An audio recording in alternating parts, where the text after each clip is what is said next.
Summary ભરશે તો court મારફત જ આવવાનો છે અને ચાર્જશીટ કરશે તો કોર્ટ મારફત આવવાનો.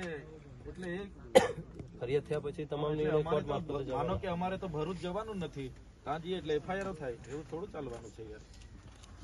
એટલા માટે અમે કહીએ છીએ શાંતિથી રહો, અમે બી શાંતિથી તમે સૌ કોઓપરેટ કરીએ છીએ. એમાં કઈ તમારે ને અમારે બોલીને કઈ એનો કોઈ નિરાકરણ આવવાનો નથી. નહીં તો બરોબર છે.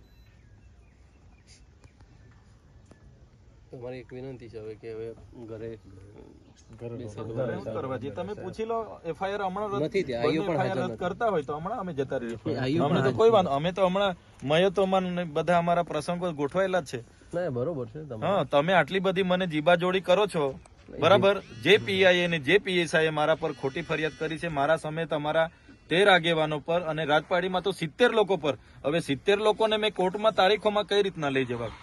એટલા લોકોને મારે કોર્ટમાં લઈને ફરિયાદ કરવાની. કોર્ટ નહીં બોલાવે. એટલા માટે તમે ઘરે જવામાં મને વાંધો નથી, તમે પૂછી લો તમારા એ તપાસ અધિકારીને, ભાઈ આ એફઆઈઆર ખોટી છે, રદ કરવાના છો કે કેમ? સમારી ભરી દે તો અમે હમણાં ઘરે જઈએ. અંગ્રેજોના શાસનમાં પણ આવી પદયાત્રાઓ પર એફઆઈઆર નથી થઈ. આ 4 કામદારોને અમે 30 લાખ રૂપિયા કંપનીમાં જઈને ઉભા રહીને વળતર અપાવ્યું, અમારી ભૂલ છે.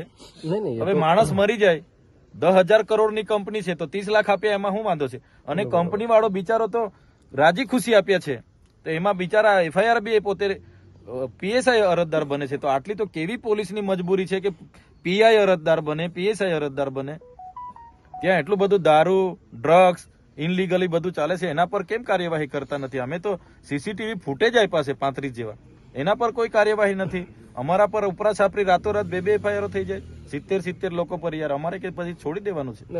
એટલે અમારા ન્યાય માટે અમે તો નીકળેલા છે. પોલીસને યોગ્ય લાગે પૂરવાના હોય તો પૂરી દો. તમે કેવું છો કે અમે બોલાવીશું, તો તમે અમારું બજેટ સત્ર ચાલુ થાય ત્યારે બોલાવશો? તમે અમારી આયોજનની મીટિંગો વખતે બોલાવશો? અમારા લોકોનું કામ કોણ કરશે પછી? ના, એટલે અમે આજે અમારી પાસે ટાઈમ છે, મહિનો. તમે આ ડિસેમ્બર જાન્યુઆરી છે, પૂરી દો. અમારું પછી બજેટ સત્ર ચાલુ થશે ત્યારે અમારે લોકો માટે અમારે વિધાનસભામાં બેસવું પડે છે, અને ત્યારે પછી તમે જેલમાં બેહાડી રાખશો તો લોકો માટે કોણ બોલશે? આમાં જેલમાં જવાનું પેલે થતું નથી. બીજું કે આપને જે દિવસે મીટિંગ ઉપરાછાપરી એફઆઈઆર એટલા માટે કરેલી છે કે આ ભાઈ માથા ભારે, એટલે ખરી ચૂંટણીમાં મને અહીંથી તડીપાર કરી દીધો હતો. એટલે આવી રીતના હમણાં બજેટ સત્ર છે, લોકો માટે કઈ માંગશે, બજેટમાં ઉઠાવશે, સરકાર સામે બોલશે, એટલે હવે તમારે પાછી પાસા કરવાની, તડીપાર કરવાની તજવીજ ચાલે છે. ભરૂચ પોલીસ કરે છે. એટલે તમારે તો જે કરવા, મને તો કોઈ વાંધો નથી. 5 વર્ષ નહીં 10 વર્ષ જેલમાં રાખો, પણ અમારા લોકોનો અવાજ કોણ કરશે પછી? એટલે જેલથી મને ફેર નહીં, ત્યાં બી મને રોટલી શાક ખાવાનું મળવાનું જ છે, બધી જગ્યાએ મળે છે. એટલે એનાથી મને કઈ વાંધો નથી, પણ અમારા લોકોનો અવાજ દબાઈ જાય છે. કોણ કામદાર માટે બોલશે પછી? કોણ આદિવાસી માટે? તમે બોલો જ છો, તમે અમારો અવાજ દબાવી દો યાર. ઘરે રાતે પોલીસ મોકલી આપો.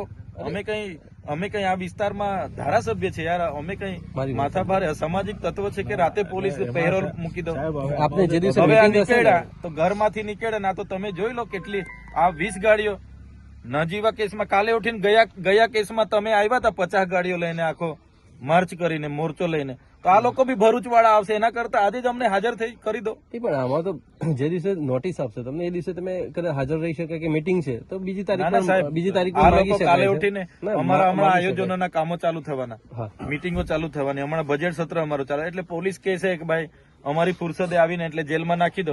એવું થોડું છે? અમે એફઆઈઆર કરી છે, આજે અઠવાડિયું થઈ ગયું, હાજર કરી દો મને જેલમાં. આપ કપડા બપડા લઈને આવ્યા છે, પૂરી દો. બરોબર છે ને ના, હજુ બી એ લોકોને સંતોષ ના હોય તો ફાંસી સુધી મોકલાવે એટલી તજવીજ કરી નાખે. તો પછી યાર આવું થોડું હોય? અમારા બી અધિકારો છે ને, અમે બી ભણેલા ગણેલા લોકો છે. આટલા બધા આંદોલનો કર્યા, કોઈ દિવસે અમે કાયદો વ્યવસ્થા હાથમાં નથી લીધો સાહેબ, નથી લીધો ક્યારેય નહીં. ને મારે તો 2 નંબરના ધંધા નથી કે કોઈ સાથે વ્યક્તિગત દુશ્મની બી નથી, પણ કેસો આટલા બધા આડેધડ કરી નાખીએ તો કઈ રીતનું ચાલશે? ગયા વર્ષે તમે જોયું બધું. ગયા વર્ષે 3 મહિના આખો પરિવાર, અમારા આખા કાર્યકરો જેલોમાં, ની જેવા કેસમાં. એક બાજુ ભાજપના કાર્યકરે ફાયરિંગ કર્યું, જાંગમાંથી ગોળી નીકળી ગઈ, 24 કલાકમાં છૂટી ગયો. આ તો કેવી વ્યવસ્થા? અમારા પર થાય એટલે અમારે પછી આ પોલીસ અમને હોતી વળે ચોરની જેમ, બીજા પર થાય એટલે રાતોરાત બધું સમાધાન થઈ જાય. અમે કાં ગુનો કર્યો છે? બિચારા ગરીબ પરિવારોને પૈસા તો અપાવ્યા છે, એમાં થોડી આવી કંપની વાળો ફરિયાદ કરતો તો અમને થતું કે અમારી ભૂલ થઈ. કોઈ ટ્રાફિક અડચણ વાળો ફોન કરતો કે મારી ગાડીને આ લોકો નડ્યા ને ફરિયાદ અમે રાજપાડી કરે. હવે પીઆઈ પીએસઆઈ ફરિયાદ કરે તો અમારે શું સમજવાનું સાહેબ? આ કાયદો ને વ્યવસ્થા છે.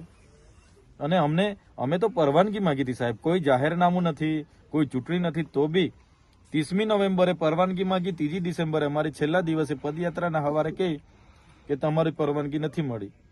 અભિપ્રાય પોલીસે નેગેટિવ આપ્યા છે. તો સાહેબ અમારો બી અધિકારો છે ને, અમે ચાલતા ગયા, પોલીસ અમારી સાથે હતી, તો બી એફઆઈઆર એટલે માથાભારે સાબિત કરો, પાસા કરો, તડીપાર કરો એટલે અમારે આખી જિંદગી જેલોમાં. તો લોકો માટે કોણ બોલશે? અમને તો કઈ વાંધો નથી, જેલો કરો કઈ વાંધો નહીં. એટલે તમે ત્યાં વાત કરી લો, અમે ત્યાં જઈએ છીએ હાજર થઈ. સાહેબ આપણા એસપી સાહેબ ને બીકો એમના જોડે નર્મદા પોલીસ સાહેબ જોડે SP સાહેબ જોડે પણ વાત સહકાર આપે. ભરૂચ પોલીસ નો મામલો છે, આપણે શું કરવા જીબા જોડી કરીએ છીએ? જો અમારા માટે જ બધું સરખું છે, આખું નહીં તો ગુજરાતમાં સરખું છે, અમારે પોસ્ટિંગ પણ તમારે કેવાથી પહેલા થોડા એફઆઈઆર રદ કરવાના. એ તો અમે રદ ના કરી હા, તો શકીએ. જવા દો ને, અમને અમારા વકીલો બધા રાહ જોઈએ છે. કોર્ટ સિવાય કોઈ રદ નહીં કરી શકે, હું આપને કહું. ના, કોર્ટની પ્રોસેસ તો અમે કરવાના છે કે જેટલી એફઆઈઆર થાય કોર્ટમાં જ અમારે કર્યા કરવાની. કોર્ટમાં તો જવાના જ છે, જે અધિકારીઓ કર્યા છે એમને બી બોલાવીશું. એવું થોડું જરૂરી છે? તમે જાઓ તો વાંધો નથી, પણ તમે જે આહવાન કરીને જાઓ છો તમારા કાર્યકરો, સાહેબ તમે મીડિયામાં કોઈ જગ્યાએ બતાવો, મારો મેસેજ હોય ને, તમે બધા ગ્રુપ જોઈ લો, મીડિયામાં કોઈ જગ્યાએ મેં કોઈને કીધું હોય કે મેં ત્યાં આહવાન કરીને આવું છું તો મને બતાવો. પણ એવા મેસેજ છે સાહેબ તમારા ગ્રુપમાં હોય તો બતાવો. મેં તો સાંજે પોલીસના ફોન આવ્યા હતા, પોલીસને મેં કીધું કે હું કાલે જાઉં છું. સીધી વાત છે, મારે ક્યાં છુપાવવાની છે? એટલે ત્યાંના જમાદારને મેં કીધું, એનો ફોન આવ્યો સામેથી કે આવવાના છો? મેં કીધું આવવાનો છું વકીલને લઈને. નેત્રંગ પોલીસનો ફોન હતો, એને કીધું આવવાના છો? તો મેં કીધું આવવાનો છું. એમાં કાંઈ ખોટી વાત છે? એટલે પબ્લિક વધારે થાય સાહેબ એનામાં. ના ના સાહેબ, મેં કોઈને આહવાન કર્યું નથી. લો એન્ડ ઓર્ડર છે, ઉલટા અહીંયા ઉભા રહીએ છે, બધાને ખબર પડે છે, ઉલટા લોકો વધારે ભેગા, અમારી બી ઇમેજ બગડે છે. લોકો થોડા બધા ભણેલા છે, એમને એવું થાય કે આ ચૈતરભાઈ હાથે શું છે બધું, એવું ના હોય. પોલીસ સાથે જ ઘર્ષણ થાય છે. એટલે સાહેબ સહકાર આપો, ચાલો આપણે ત્યાં સુધી સહકાર આપો સાહેબ, સહકાર આપો. ઓકે, સારું સારું.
દુકાને લીધી છે 4